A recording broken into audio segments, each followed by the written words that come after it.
It's the early 600s, a hot and scorching day in the Arabian Peninsula. The little girl was trying to understand what her father was doing. Apparently, he was digging a hole in the middle of the desert. Despite being confused, she was very happy that she could finally spend some time with her father for the first time, for she had never received any love from him until then. At one point, she even tried to help him dig the hole. As it was getting deeper and deeper, her curiosity was growing too. Were they going to play a game? How was it going to be? As she was trying to figure out what was going to happen, with a sudden push, she found herself at the bottom of the hole. It was her father who pushed her. Without looking at his daughter's terrified face, he quickly started throwing dirt on her. This horrible scene is from the Arabian Peninsula before Islam, the period of Jahiliyyah, the period of ignorance. This practice was sadly very common in those dark times, as girls were considered a source of shame. They were buried alive in the most brutal way by their fathers, the very people from whom they expected the most love. But it wasn't only that. Many innocent people were being killed in blood feuds. The orphans were pushed around. The strong were oppressing the weak. There was no law or justice. People were so misguided. They had gone so far astray that they were making idols from stone and worshiping those same idols they had made with their own hands. They were expecting help and protection from them. The spiritual atmosphere was covered with dark clouds. The hearts were filled with violence and the minds with ignorance. It was as if the souls were gasping for breath. They were suffering the agony of death. At such a time, Allah would send the light of guidance and turn all that darkness into light. That light was Prophet Muhammad, peace be upon him. The year 608 before receiving prophethood, as time went by, Muhammad, pbuh, became more and more recognized and known for his trustworthiness and good morals. No one ever saw him lie even once, and he became one of the most beloved people in society. So much so that he was given the nickname Muhammad al-Amin, Muhammad the Trustworthy. One day his tribe, the Quraysh, was trying to repair the Kaaba with great effort. When it was finally finished, the clans couldn't agree on who should put the sacred Hajar al-Aswad stone in its place. Everyone believed that their family was worthy of this honor.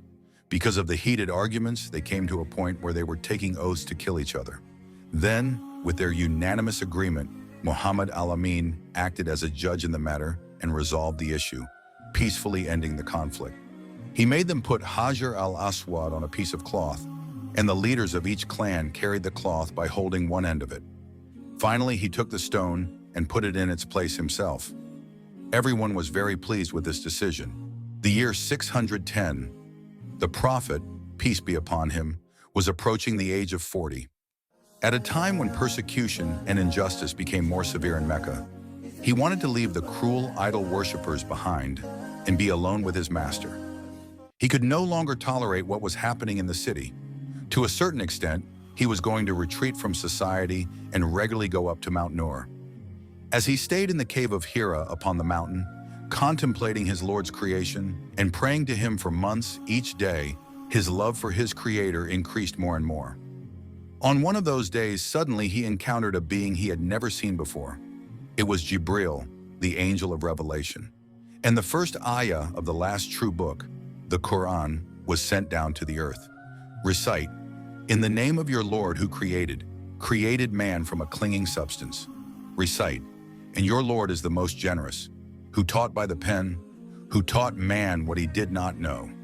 After receiving the first revelation and prophethood, he began inviting people to Islam, starting with the ones that were closest to him. The first woman to believe was his wife Khadijah.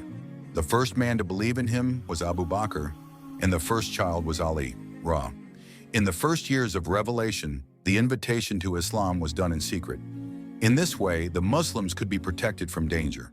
There were believers from all walks of life: men, women, the poor, the rich, the free, the slaves, adults, children, etc. Over time, their number grew close to 40. By the end of the third year, the Prophet stood on Safa Hill and openly explained Islam to the people of Quraysh. The year 614. The disbelievers who had been practicing the religion of their ancestors for many years were not happy at all with this new religion. They saw it as a loss of power and authority, a fight for dominance between tribes, and that's why they preferred not to listen and ignore what was being said. To them, this religion was unacceptable because it was changing all their perceptions. Could it be possible for black and white, rich and poor, noble and common man, slave and free to be equal? How could all these be called brothers and sisters? To give value to daughters, to treat women as human beings, to give them the right to have a say, to have an opinion, to say, paradise is under the feet of mothers. These concepts were very foreign to them at that time. They were saying, where did this new religion come from? Because they saw Islam as the religion of the slaves and the poor, they increased their oppression more and more. They were trying all kinds of ways to turn the believers away from their faith. They insulted them, beat them, tortured them. The Muslims suffered the most cruel torments just because they said, Allah is my master and there is no God but Allah.